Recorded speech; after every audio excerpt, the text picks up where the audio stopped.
Hi, it's time for Street Talk, your voice and your views on the issues in the news. Medical bills aren't the only thing piling up for Andrew Speaker, the man with an infectious form of tuberculosis who took an international flight despite health officials' orders not to. 8 Canadian passengers on the flight from Prague to Montreal have filed suit against him, equaling more than $1 million.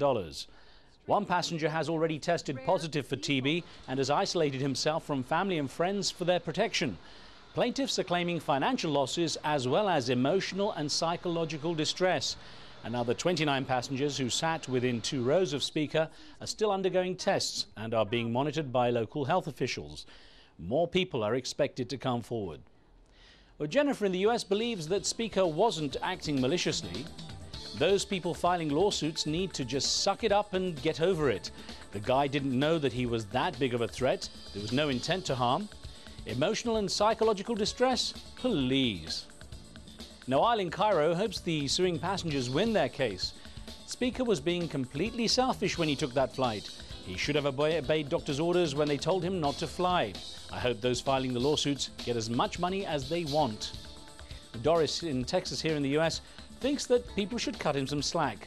The man wanted to get treatment for his illness. I understand he may not have been thinking rationally, but it's clear he didn't want to hurt anyone else. Tintin, the cartoon reporter and adventurer, has been deemed racist and outdated. At least Hergé's story of Tintin in the Congo and giant bookstore chain Borders has stopped offering it in the children's section. Well, the book, released in 1931 and set in what was then a Belgian colony, is the second in a series of 23 that have been published. In Tintin in the Congo, Hergé depicts the white hero's adventures against the backdrop of an idiotic chimp-like native population. At one point, Tintin refers to the African locals as a lazy bunch and is even shown in a chair carried by 4 black porters.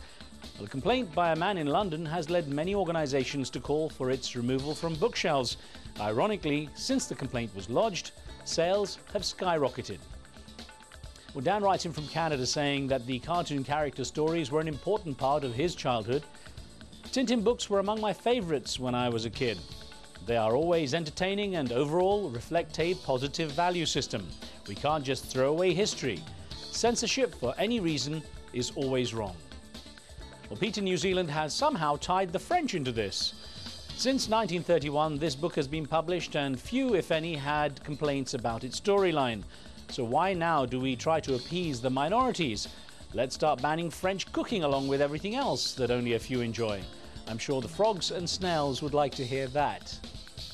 Well, Hamid in Kuala Lumpur thinks the comic book will have a negative effect on kids. It is inhumane and a disgrace to mankind. This will spoil the minds of children. It should be taken out because it destroys the value system between nationalities. Ramen noodles are a staple food not only in Japan but across many university dormitories, as they are cheap and quick to make. Well, one spa house in Japan has turned the popular meal into a bath. Well, because of health reasons, the Yunesan spa was not allowed to use real noodles, but the broth, a watered-down version of the pork broth used at a nearby ramen noodle shop, is real. Spa officials say taking a dip in the noodle bath is healthy, as ingredients in the broth, such as pepper, collagen, help the bather's metabolism and cleanse the skin. Now, if ramen isn't your meal of choice, the spa also offers a chocolate bath, wine bath, or even a curry dip. The internet's become a powerful source of campaigning for the US presidential candidates. Only it's not them creating the videos, but their supporters. First we had the I Got a Crush on Obama video. Now we have the Hot for Hill song about presidential hopeful Hillary Clinton. Hillary, I think I want you. Hillary, I think I need you. Hillary, I like your hair, the pantsuits you wear, and the shape of your derriere. I could be your maid, or your White House aide, or the soldier who marches in your first parade.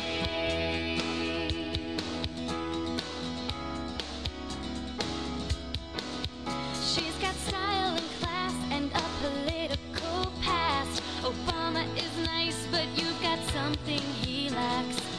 This campaign just gets weirder and weirder. That's it until next time. Do keep sending in your questions and comments and point us to anything interesting or amusing for Street Talk. Remember, what you see here isn't necessarily the view of Al Jazeera, and some of the content's been edited, but for time and space reasons only. And that's the talk on the street.